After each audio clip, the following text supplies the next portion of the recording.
Leviticus 3.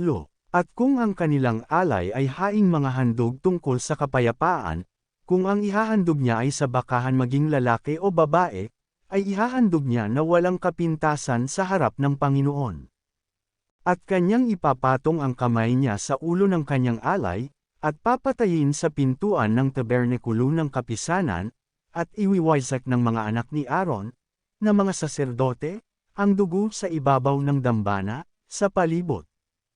At kanyang ihahandog hinggil sa haing mga handog tungkol sa kapayapaan, na pinakahandog sa Panginoon na pinaraan sa apoy, ang tabang nakatatakip ng lamang loob at lahat ng tabang nasa ibabaw ng lamang loob. At ang dalawang bato at ang tabang nasa ibabaw ng mga yaon, ang nasa siping ng mga balakang, at ang lamad na nasa ibabaw ng atay ay kanyang aalisin na kalakip ng mga bato.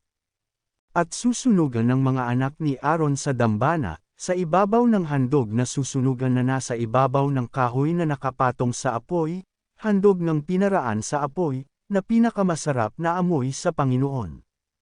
At kung ang kanyang alay sa Panginoon na pinakahaing mga handog tungkol sa kapayapaan ay kinuha sa kawan, maging lalaki o babae, ay ihahandog niya na walang kapintasan. Kung isang kordero ang kanyang ihahandog na pinakaalay niya, ay ihahandog nga niya sa harap ng Panginoon. At kanyang ipapatong ang kamay niya sa ulo ng kanyang alay, at papatayin sa harap ng tabernakulo ng kapisanan, at iwiwaysak ng mga anak ni Aaron ang dugo ni Yaon sa ibabaw ng dambana sa palibot. At kanyang ihahandog hinggil sa hain na mga handog tungkol sa kapayapaan ay isang handog sa Panginoon na pinaraan sa apoy.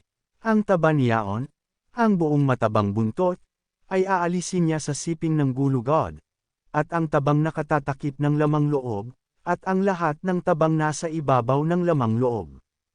At ang dalawang bato, at ang tabang nasa ibabaw ni Yaon, na malapit sa mga balakang, at ang lamad na nasa ibabaw ng atay, ay aalisin niya na kalakip ng mga bato.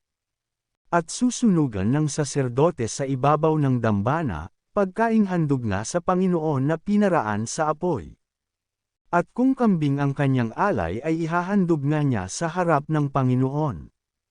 At ipapatong niya ang kanyang kamay sa ulo ni Yaon, at papatayin Yaon sa harap ng tabernakulo ng kapisanan, at iwiwaysak ng mga anak ni Aaron ang dugo sa ibabaw ng dambana sa palibot.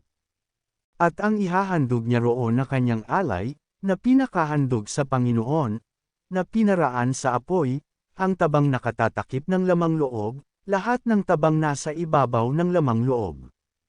At ang dalawang bato, at ang tabang nasa ibabaw, na malapit sa mga balakang, at ang lamad na nasa ibabaw ng atay, ay aalisin niya na kalakip ng mga bato. At mga susunugan ng saserdote sa ibabaw ng dambana, pagkaing handog nga na pinaraan sa apoy na pinakamasarap na amoy, lahat ng taba ay sa Panginoon. Magiging palatuntunang palagi sa buong panahon ng inyong lahi, sa lahat ng inyong tahanan na hindi kayo kakain ng taba ni duguman.